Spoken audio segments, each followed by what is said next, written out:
Hi everybody, welcome back to the Green Malt. I'm Chris, and today I want to talk about the second blended whiskey in my multi-part move through entry-level 12-year-old blended whiskeys.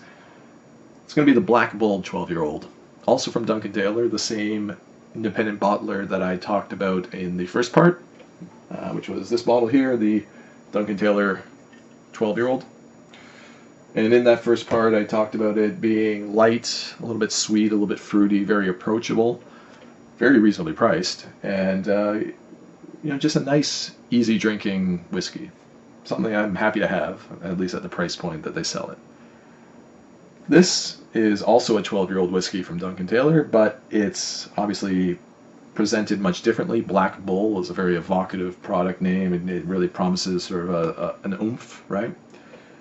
It's bottled at 50% versus 40% in the other 12-year-old. It's still 12 years old. And unlike a lot of blends, it actually gives you some idea of what the constituent elements are. This one actually tells you on the label that it's 50% malt whiskey, 50% grain whiskey, and it's not chill filtered. So that gives you some idea, even if we don't know where that whiskey comes from, of what is in the bottle. But before I delve into this bottle itself, I wanted to take a moment to just talk about what blends actually are, because I realized I didn't really do that in the first part of this, which is a big oversight on my part, but it's kind of what happens when you sit down in front of a camera and just decide to ramble on about a whiskey with no discernible plan in mind. Yeah. What is a blend? Well, a blend is a whiskey that comes from a variety of distillers and mixed together, put in a bottle. Boom, right? Easy peasy.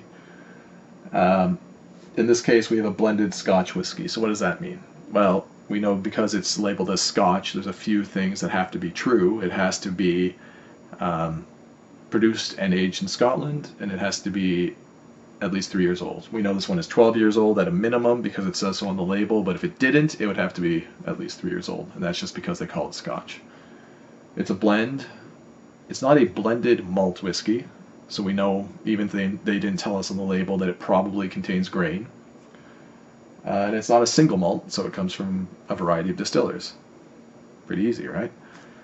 I will say that grain whiskeys, in my experience anyway, tend to be a little bit light, a little bit sweet, and I think often will be used in blends to cut down on some of the more challenging elements that might be present in the malt whiskey that they're using, right? Because oftentimes a blend will be used if producers have casks of single malt whiskey that they don't really think is going to sell all that well. It might have characteristics that they don't like or didn't want in that particular run, so they'll blend it or they'll sell it to a blender. And if you mix in some light grain whiskey and maybe some other malt whiskeys from other producers, and you kind of mellow out those less desirable characteristics, and those characteristics might not be bad, but they might not be what you're looking for, right? Like maybe there's like a little sulfur note, or like an astringent chemically note that is actually kind of fun to find in some single malts if you're really trying to delve deep and analyze the flavor profile. But if you're just going into a bottle because you want something to sip on and enjoy in an evening outside or something, maybe you don't want that. And if you're a producer of whiskey and you want to appeal to a broad market, you might not want those characteristics either. You want something that's approachable, consistent across production runs, and will appeal to the most people possible. So, that's often why you see blends. Blends are often also cheaper because of the grain whiskey, and grain whiskey can use not just malted barley, which can be a little bit more expensive to produce, but it can use things like basically any grain, right? So it can use barley, but it can also use, say, corn, and corn can be super cheap, and you can produce it in a column still at a higher alcohol percentage because it's a column still than a pot still, and you can have a production run that is higher than pot still production. So these kinds of factors can drive down the cost of producing a grain whiskey. So even though you still have to age it afterwards, and like that aging carries all kinds of storage costs and things of its own, but it's just another tool in the producer's tool belt when you're making a blend to make it, again, approachable and affordable for mass consumption. So, I mean, I could go into long rambling discussion about all the shades of gray as far as labeling and what you'll see, whether it's single malt whiskey, single grain or single malt Scotch, or single grain Scotch whiskey, or single grain whiskey versus Scotch whiskey, or like I said, blended malt whiskey versus a vatted, like lots of discussions that could be had there, but another day. Back to the Black Bull. Like I said, 12 years old. We know there's 50% grain. We know there's 50% malt because they told us so. They didn't really tell us much else. So I poured this about 10 or 15 minutes ago. I added a little bit of water just because it's punchy as heck without it, even at 50%. And I've enjoyed whiskeys quite a bit stronger than that neat before, but this one's a punchy one. So a few drops of water in here just to knock it down a tad, and let's see what we got. Yeah, it's still got some oomph to it. There's no question. Like they're really trying to live up to that Black Bull name, but it's got a seriously malty character to the nose. It's sweet, a little sweet, but like a cereal characteristic that's really nice and reminds me a lot of actually the Cragganmore character. Though I'd be surprised if there was Cragganmore in this. I mean, I just don't know.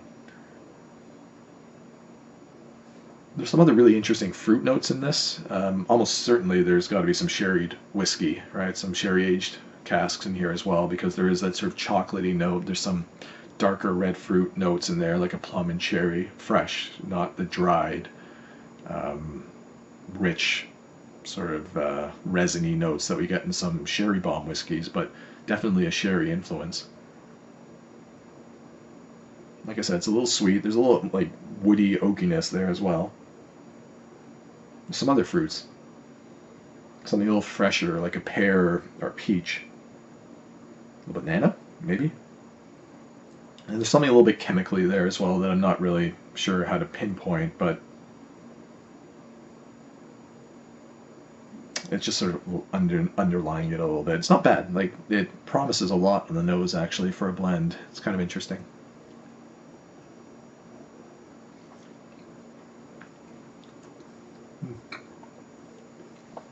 Yeah, so it's actually a surprisingly like nice arrival for a blend too. I'm sorry, that caught me a little bit off guard. It's got some heft, a little bit of viscosity to it, but yeah, it's some real heft to it. Like a interesting contrast actually to this, which was really light.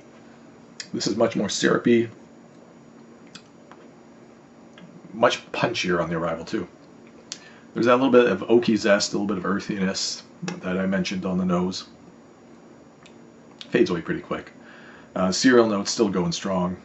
Chocolatey notes still going strong. I lost a little bit of those fresh fruit notes.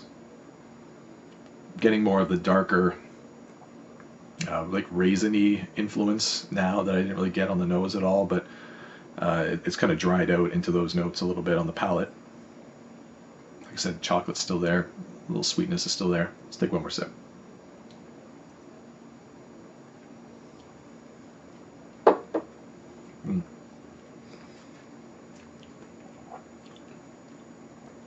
Yeah, that's fun.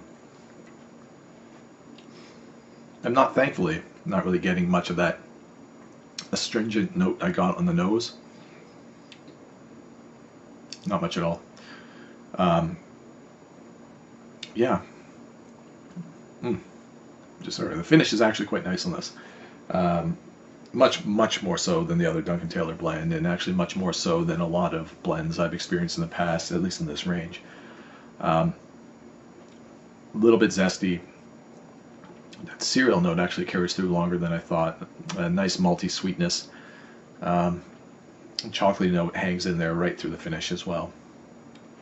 And there's some like really interesting fruity aspect that really clings on right through the development into the finish as well. And it's kind of like a fresher strawberry type note than I really gave it credit for, because like I said, on the palate there is that sense of dried raisiny, like prune, sorry, not dried plum, prune note that is really reminiscent of the sherry influence, but yeah, some freshness there as well.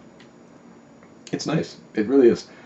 I can understand where the Black Bull labeling comes from, given the quality or the qualities of the whiskey itself. Right? It's punchy. It really offers a little bit of a challenge to you, particularly if you go at it neat. But still, it's got enough approachability, with a little bit of water, a lot of approachability. It has some really fun character. I mean, I like it a lot. This bottle cost me about $70 here in Ontario. The other Duncan Taylor was about $30 in America. So let's call it $40 Canadian, rough numbers. So this one's going to be a little bit more expensive.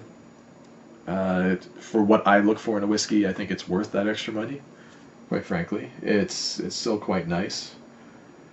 Scoring wise, here's where it gets tricky.